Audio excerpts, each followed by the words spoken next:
Ideas and Innovation, Enhancing Competitiveness for a Sustainable Future ang nahimong tema sa ikaduhang panagpulong sa Economic Summit sa Dakbayan. Gitambungan kini sa 7 ka sektor nga usa sa mga hinungdan sa paglambo sa ekonomiya sa Gensan, sama sa Commerce and Trade, Transport and Communication ug Financial. Ana usab ang sektor sa agrikultura, panagat ug aquaculture, livestock ug poultry, kauban ang industriya sa manufacturing ug medium and small merchandising enterprises, sektor sa turismo, ICT, infrastructure ug power. Ana usab ang real estate ug construction and general services, education and health ug sektor ingon man ang large sector. Tumong sa maong katikaran nga sutaon ang estado sa ekonomiya ug sayron kung unsa na nga level ang competency sa syudad base sa economic indicators sama sa productivity, competitiveness ug sustainability o prosperity.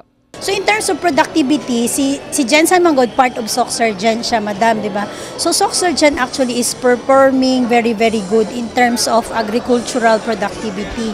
So kung tanaw nimo ang areas sa kanang atong gross regional domestic products, ang SOCSurgen cluster, ma'am, naga-perform in terms of the service sector, natay industry sector of agriculture and fisheries. So mao ni siya ang paramurag major contributor sa atong economic kuan diri sa SOCSurgen area. So si Gensan part siya didto sa naga-contribute. Aduna usay inputs aron han-ayon ang mga issues o concern nga ginatubang sa matag sektor. Muhatag usab sila og rekomendasyon aron makamugna og solusyon sa mga problema kon ginatawag nga local economic direction sama sa mga proyekto nga makasuporta sa pagpalambo pa sa ekonomiya sa Dakbayan. Nasayran nga unang gipahigayon ang Economic Summit niadtong tuig 2013. Apan ang mga nakitang problema ang hangtod karon wala pa na solusyonan tungod duna sila ginasunod nga time frame. Apan doon na kunoy direksyon ng Dakbayan kung unsang area ang angayang hatagan pa og pagtagad.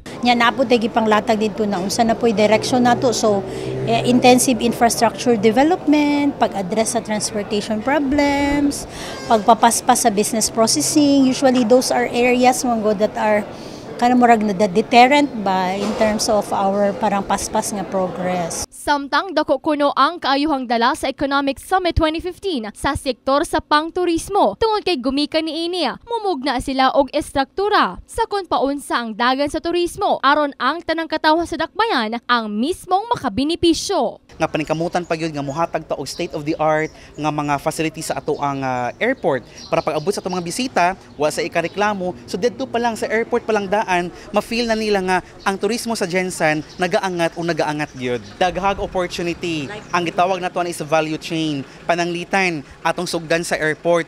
Pag tugpa pa lang sa atong mga bisita, ang atong mga airport porter di adto, di ba? So mga maayo kay sa gitagaan po sila og training. So through with that, nakakita sila. Kumita sila dahil sa ating mga bisita.